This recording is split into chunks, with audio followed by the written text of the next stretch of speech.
बृजभूषण जी उर्फ पंडित जी आज उस जगह गए थे जहां जाने से हर इंसान डरता है, जहां के बारे में कहा जाता है कि वहां हर कोई मोह माया से छूट जाता है।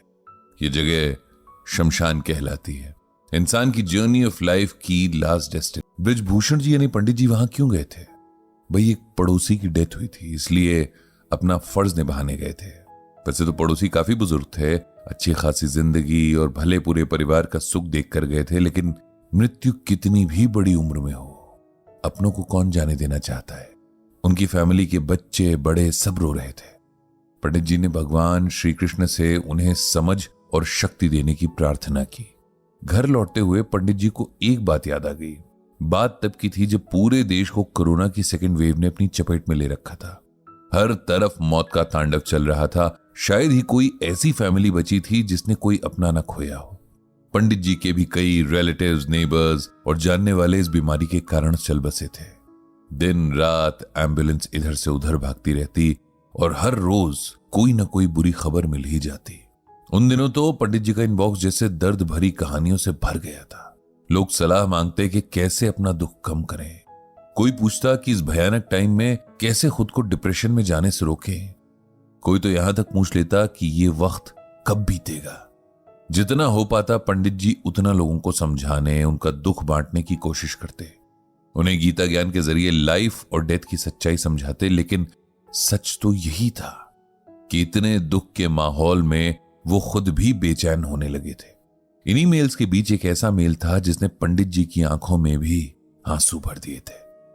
लिखने वाले को समझाने से पहले उन्हें खुद को समझाना पड़ा था। खुद गीता पढ़नी पड़ी थी। आखिर थे तो वो भी इंसान ही।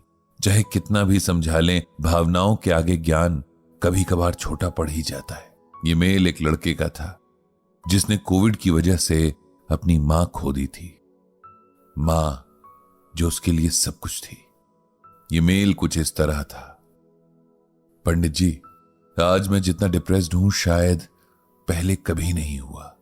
इस दुख को एक्सप्रेस करने के लिए मेरे पास शब्द तक नहीं है, और अगर होते भी तब भी कोई सुनने वाला नहीं है। मेरी लाइफ में एक ऐसी इंसान थी जो बिना बोले ही मेरा मूड समझ जाती थी।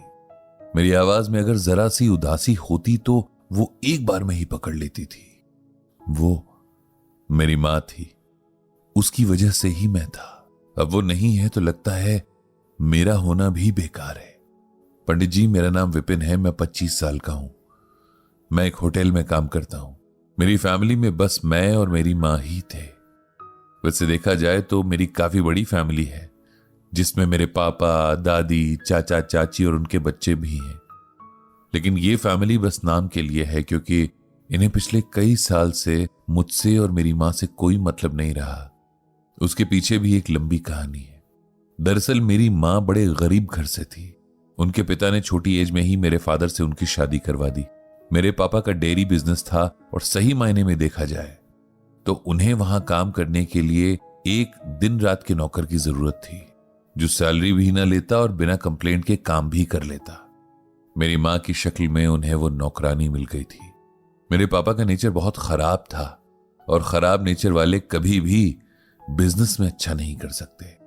बिजनेस भी डूबने लगा था। शराब तो पहले से ही पीते थे, अब दिन रात शराब में ही डूबे रहते। नशे में मेरी मां को बहुत मारते। वो बेचारी दिन रात काम भी करती और मार भी खाती। सब कुछ चुप रहकर सहती, क्योंकि उसे मेरी फिक्र रहती। मैं तब इतना बड़ा हो गया था कि आसपास क्या हो रहा है ये मुझे समझ आने लगा था। मैं अपनी मां के लिए बहुत बुरा फील करता। कभी कभी मेरा मन करता कि मैं अपने फादर को पीट दूं, लेकिन मेरी मां मुझे हमेशा समझाती कि चाहे जैसे भी हैं वो मेरे फादर हैं, मुझे उनकी रिस्पेक्ट करनी चाहिए। पर सच ये है कि मैं कभी अपने फादर की ना तो रिस्पेक्ट कर पाया, ना उनसे प्यार कर पाया। पापा की नशे की लत बढ़ने के साथ ही उनका मां के साथ बिहेवियर भी खराब होता जा रहा था। हालात यहां तक खराब हो गए थे कि मां को वहां से निकलना पड़ा, क्योंकि अब वहां उसकी जान को खतरा हो गया था। नाना जी के घर के हालात पहले ही बहुत खराब थे।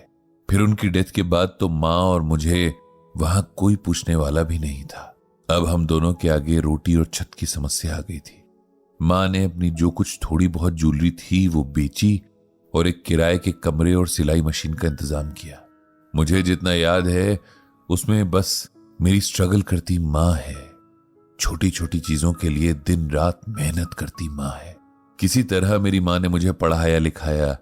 इसी बीच मेरे फादर या किसी और फैमिली मेंबर ने हमारी खबर तक नहीं ली। मेरी स्कूल की स्टडीज कंप्लीट होने के बाद मैंने भी ट्यूशंस लेना शुरू कर दिया था। साथ साथ मेरी कॉलेज की पढ़ाई भी चल रही थी। लगातार सिलाई के काम ने माँ की आंखों को कमजोर कर दिया था। उन्हें धुंधला दिखना शुरू हो गया था। मैं कई बार कहता कि डॉक्टर को दिखा देते हैं, लेकिन वो कहती कि जब तेरी नौकरी लगेगी तब वो खुद किसी बड़े डॉक्टर के पास चली जाएगी। पढ़ाई कंप्लीट हुई और मुझे एक होटल में मैनेजर की नौकरी मिल गई। माँ बहुत खुश थी। उसके इतने सालों की मेहनत अब जाकर सफल हुई थी। मैं भी अपनी माँ को जितना शुक्रिया कहूं कम ही होगा। वो मुझे बहुत बुरे माहौल से निकाल कर ले आई थी। उसने अपनी हर खुशी, अपने हर सुख को किनारे रखकर हमेशा मेरे लिए सोचा और मुझे इस काबिल बना दिया कि मैं इस सोसाइटी में सर्वाइव कर सकूं। अब सब ठीक होने वाला था। मेरी माँ के आराम करने के दिन आए थे।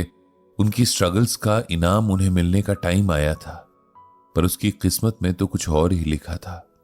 पता नहीं कैसे उसे कोविड हो गया और एक हफ्ते के अंदर ही वो कोविड से लड़ाई हार गई। उसकी बॉडी पहले से ही इतनी वीक थी कि झेल नहीं सकी। मैंने अपनी 2-3 महीने की सैलरी से पैसे बचाकर माँ की आंखों के ट्रीटमेंट के लिए सब अरेंजमेंट कर लिया था, लेकिन अब माँ ही नहीं रही। आखिरी बार उसे देख तक नहीं पाया। मुझे लगता है कि माँ के बिना मैं जी नहीं पाऊंगा। मुझे यह सब बेकार लगता है। पंडित जी को इस कहानी ने दुखी कर दिया। हालांकि वो जानते हैं कि मौत ही जीवन का सबसे बड़ा सच है, लेकिन कुछ सच्चाइयां इतनी कड़वी होती है कि उन्हें देखने का मन ही नहीं करता। पंडित जी दिल से चाहते थे कि विपिन के मन को हिम्मत मिले, इसीलिए उन्होंने मेल में गीता का ये श्लोक लिखकर भेजा।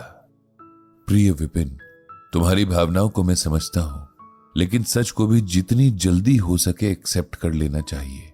गीता में भगवान श्री कृष्ण अर्जुन से कहते हैं, न जायते म्रियते वा कदाचिन्नायं भूत्वा भविता वा न भूयः अजो नित्यः शाश्वतोऽयं पुराणो न हन्यते हन्यमाने शरीरे। इसका अर्थ यह है कि आत्मा का जन्म नहीं होता, उसकी मृत्यु भी नहीं होती।